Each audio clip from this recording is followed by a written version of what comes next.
This is the Bible in 1 year, day 184. God's purposes for you. I trained as a lawyer and worked as a barrister. Then back in 1981, Pippa and I felt that God was calling us to full-time ministry in the Church of England and for me to become an ordained minister. We also felt that we should do our training in Durham, starting in September 1982. I was at the top of the waiting list for the Theological College at Durham University. I was told it was almost certain someone would drop out, and I was virtually guaranteed a place. Based on this, I announced our plans widely, including telling all my colleagues at work that I was leaving. Just before I was due to start, we received news that exceptionally, no one had dropped out that year, and it would not be possible for us to go. We tried everything to persuade them to change their minds. We desperately tried to find another theological college that would accept us. We prayed and pushed as hard as we could, but to no avail. The door was firmly shut. The following year was extremely difficult. I was given very little work by my workplace as people knew that I was leaving and they had no incentive to build my career. It was a huge disappointment and mystifying at the time. In the end, Pippa and I went to Oxford to study the following year, and I eventually started as an assistant pastor at HCB in 1986. With hindsight, had we got the place at Durham, the timing would have meant that a job at HCB would have been out of the question, and we would not be doing what we're doing today. I'm so thankful to God that he blocked our plans and strategically ordered our steps. If you're going through a setback or disappointment, remember that his purposes for you are good, pleasing, and perfect. Nothing happens without God's permission. God is in control, and in everything, he is working for good. From Proverbs 16. Better a little with righteousness than much gain with injustice. In their hearts, humans plan their course, but the Lord establishes their steps. The lips of a king speaks as an oracle, and his mouth does not betray justice. Honest scales and balances belong to the Lord. All the weights in the bag are of his making. Kings detest wrongdoing, for a throne is established through righteousness. Kings take pleasure in honest lips. They value the one who speaks what is right. A king's wrath is a messenger of death, but the wise will appease it. When a king's face brightens, it means life. His favor is like a rain cloud in spring. How much better to get wisdom than gold, to get insight rather than silver. The highway of the upright avoids evil. Those who guard their ways preserve their lives. God orders your steps through human plans. It is right to plan. However, we need to do it with the necessary humility, recognizing that our plans will only succeed if it is the Lord's will. The writer of Proverbs says, "In your heart you may plan your course, but the Lord determines your steps." Sometimes we align our plans with God's purposes. At other times, certainly in my experience, God overrules our plans. We should always bear in mind that we may have got it wrong, and that ultimately, thankfully, it is the Lord who determines our steps. God often works out his purposes through good leadership. Good leaders motivate others. They do not base their decisions simply on what is popular. Sound leadership has a moral foundation. They cultivate an environment of transparency. Good leaders cultivate honest speech. They love advisors who tell them the truth. They invigorate lives. They are like spring, rain, and sunshine. Thank you, Lord, that although I make plans in my heart, ultimately you determine my steps.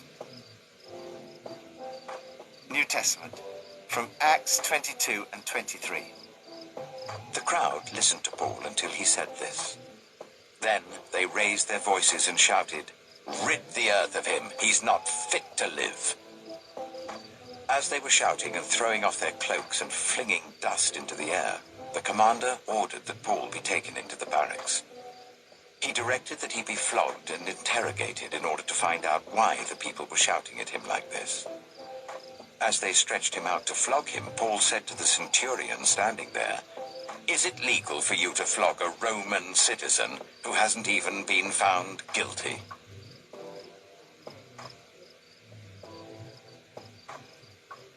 When the centurion heard this, he went to the commander and reported it.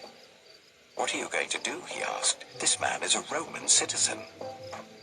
The commander went to Paul and asked, "Tell me, are you a Roman citizen?" "Yes, I am," he answered.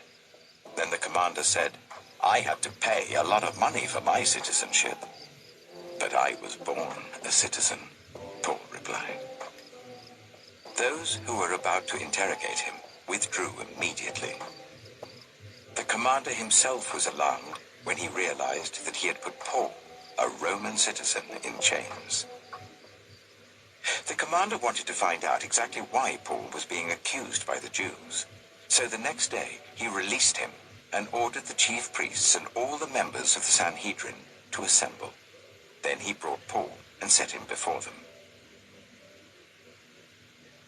Acts chapter 23. Paul looked straight at the Sanhedrin and said, "My brothers, I have fulfilled my duty to God in all good conscience to this day." At this, the high priest Ananias ordered those standing near Paul to strike him on the mouth. Then Paul said to him, "God will strike you, you whitewashed wall. You sit there to judge me according to the law, yet you yourself violate the law by commanding that I be struck." Those who were standing near Paul said, "How dare you insult God's high priest?" Paul replied, "Brothers, I did not realize that he was the high priest. For it is written, 'Do not speak evil about the ruler of your people.'" Then Paul, knowing that some of them were Sadducees and the others Pharisees, called out in the Sanhedrin, "My brothers, I am a Pharisee, descended from Pharisees. I stand on trial because of the hope of the resurrection of the dead." When he said this, a dispute broke out between the Pharisees and the Sadducees, and the assembly was divided. The Sadducees say there is no resurrection, and that there are neither angels nor spirits. But the Pharisees believe all these things. There was a great uproar, and some of the teachers of the law who were Pharisees stood up and argued vigorously. "We find nothing wrong with this man," they said. "What if a spirit or an angel has spoken to him?"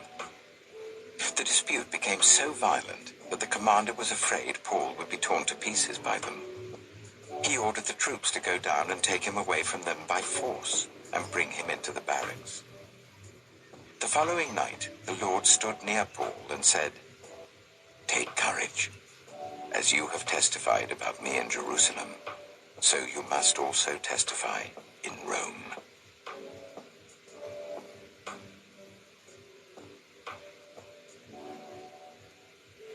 God orders your steps in spite of human opposition. Are you worried about your future? Are you facing difficulties and opposition, or in a time of crisis? Are there plans against you? There are a number of competing plans in this story.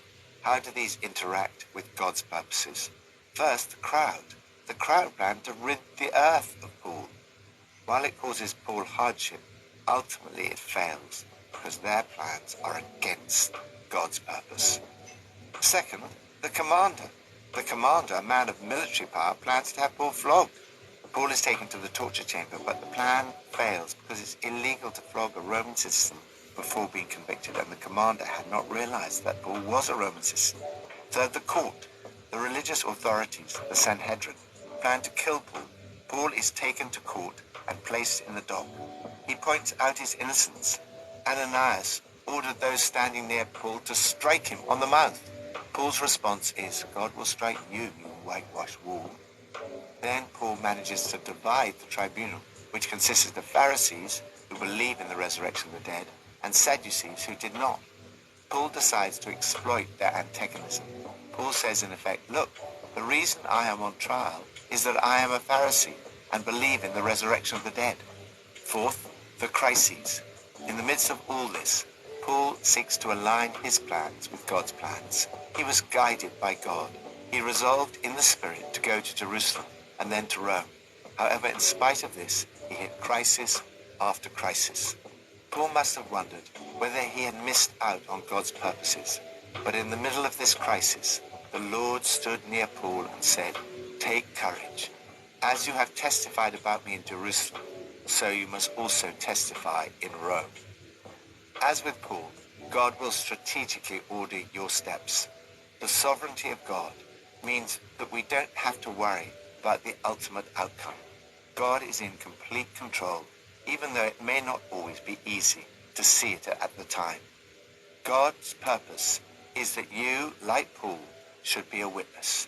Everywhere you go, be a witness. When appropriate, give your testimony.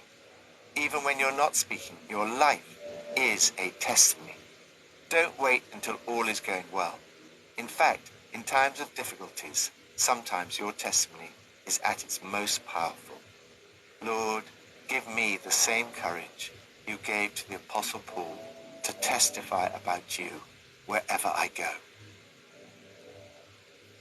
Old Testament, from 2 Kings 6-8. Sometime later, Ben-Hadad, king of Aram, mobilized his entire army and marched up and laid siege to Samaria.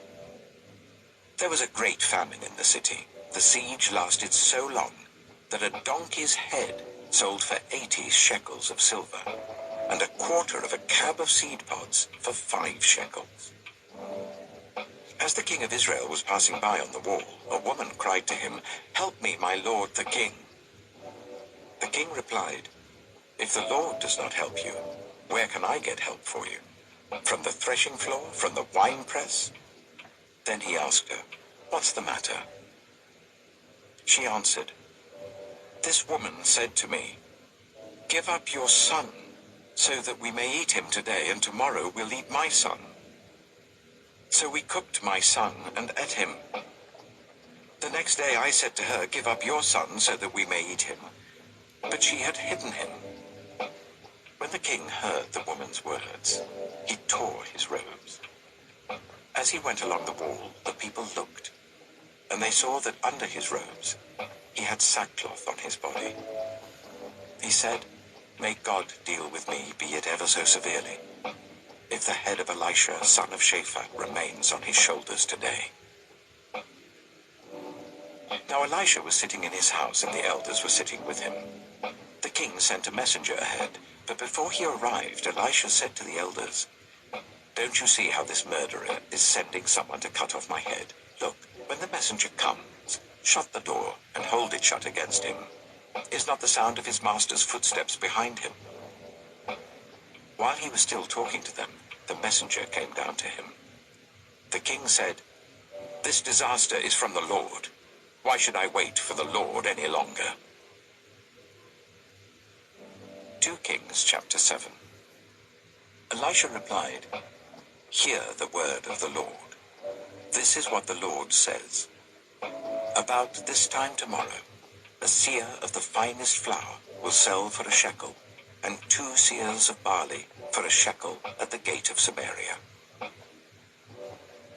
The officer on whose arm the king was leaning said to the man of God, "Look, even if the Lord should open the floodgates of the heavens, could this happen?" "You will see it with your own eyes," answered Elisha, "but you will not eat any of it." Now there were 4 men with leprosy at the entrance of the city gate. They said to each other, "Why stay here until we die? If we say we'll go into the city, the famine is there and we will die. And if we stay here, we will die. So let's go over to the camp of the Arameans and surrender. If they spare us, we live. If they kill us, then we die." At dusk, they got up and went to the camp of the Arameans. When they reached the edge of the camp, no one was there, for the Lord had caused the Arameans to hear the sound of chariots and horses and a great army, so that they said to one another, "Look, the king of Israel has hired the Hittite and Egyptian kings to attack us." So they got up and fled in the dusk, and abandoned their tents and their horses and donkeys.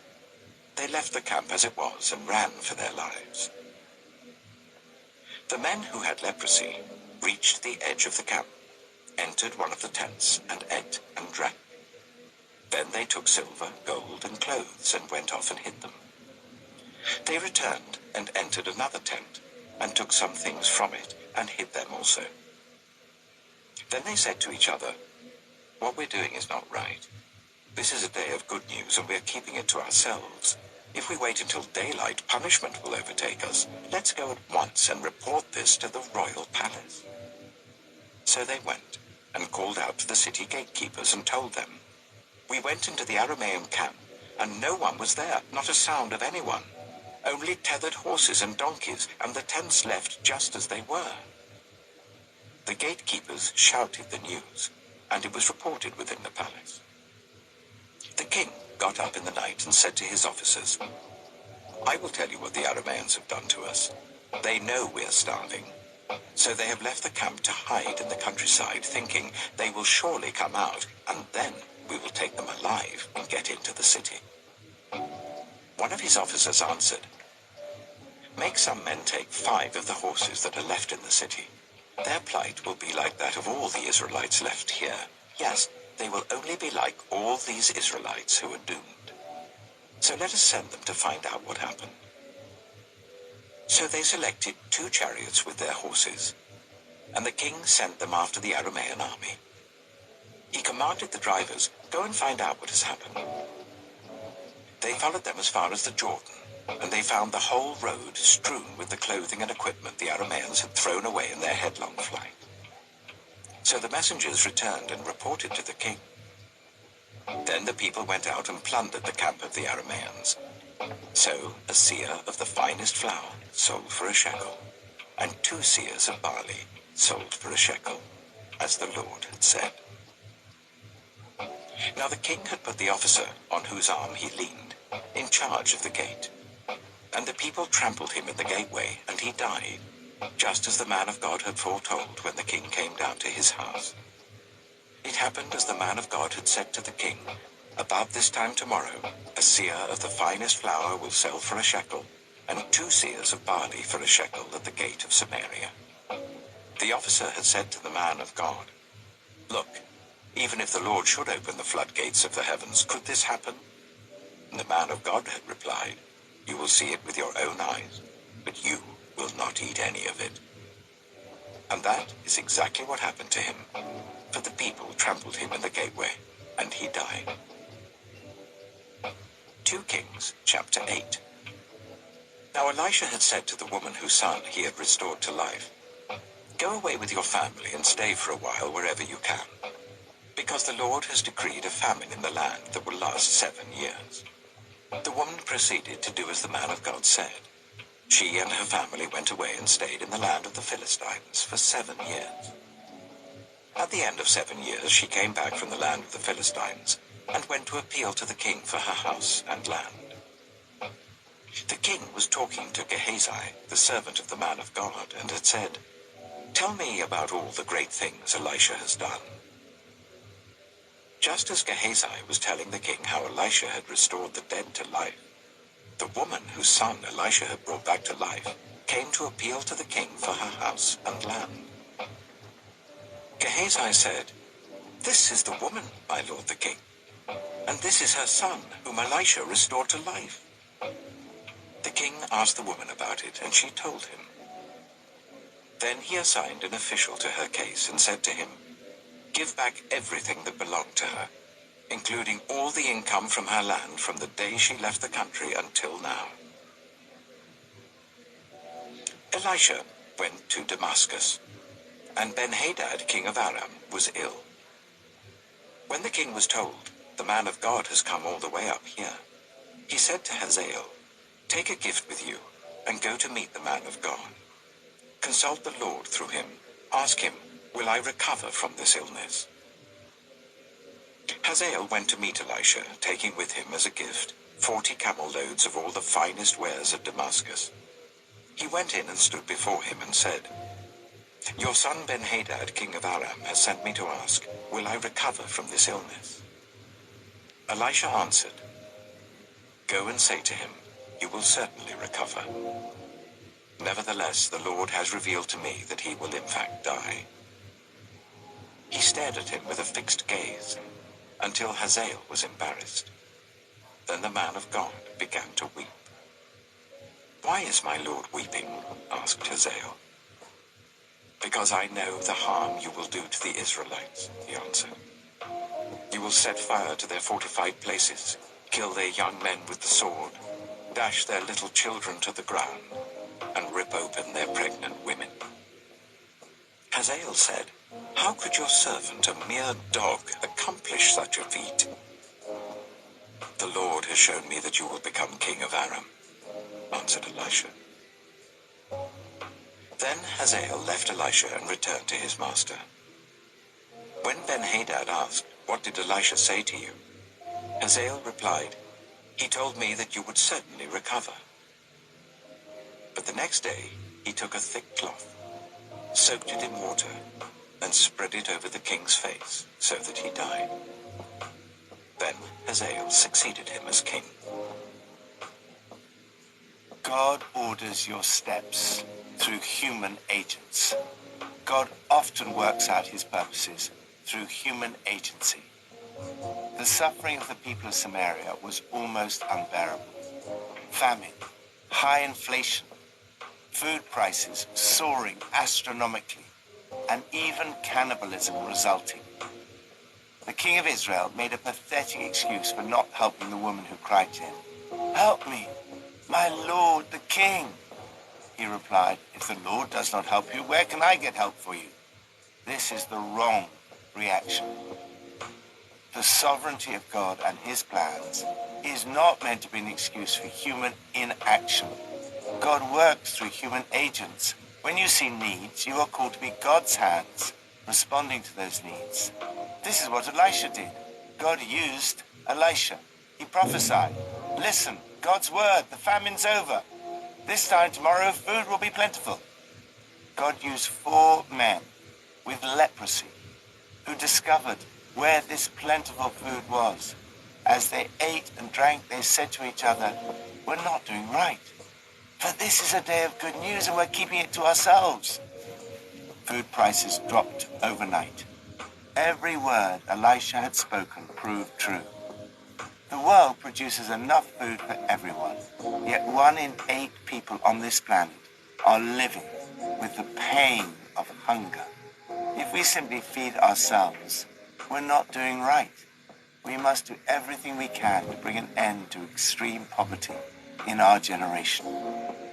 This is also a wonderful illustration of our motive for telling others the good news about Jesus. These starving people came across a mountain of food. They realized that God had delivered them from their enemies. They could have kept the good news for themselves, but that would have been utterly selfish. Yet they were tempted to do so. We have far better news than they had. The good news of Jesus and the gospel. Do not keep it to yourself. You are the human agent responsible for carrying out God's plans. Similarly, the people in the city could have just stayed there, in their lost condition, refusing to believe the good news. Indeed, at first, the king does not respond very positively. He suspects a trap. Likewise, today, some people do not respond to the offer of life Jesus makes to every human being because they suspect there is some trap. Not only does God work out his purposes through human agents, he sometimes reveals these plans to his prophets. Elisha prophesied at a time of famine that within 24 hours, food would be in ample supply. It seemed totally unbelievable at the time, but God rescued his people. Elisha's prophecy came true. As the Lord had said, God also revealed to Elisha what was about to happen to the king. Lord, thank you that you have good plans for my life, and your purposes will ultimately prevail. Help us to be a blessing to the world, feeding the hungry and bringing the good news of Jesus to a world that desperately needs physical and spiritual food. Pippa adds, in 2 Kings chapters 6 and 7, we see how God uses the most despised people, in this case 4 men with leprosy, to discover the abandoned Aramean camp and to bring the good news of Israel's liberation. What fun they must have had, stuffing their starving bodies with delicious food and covering their disfigured bodies with beautiful clothes. In God's kingdom, the last shall be first.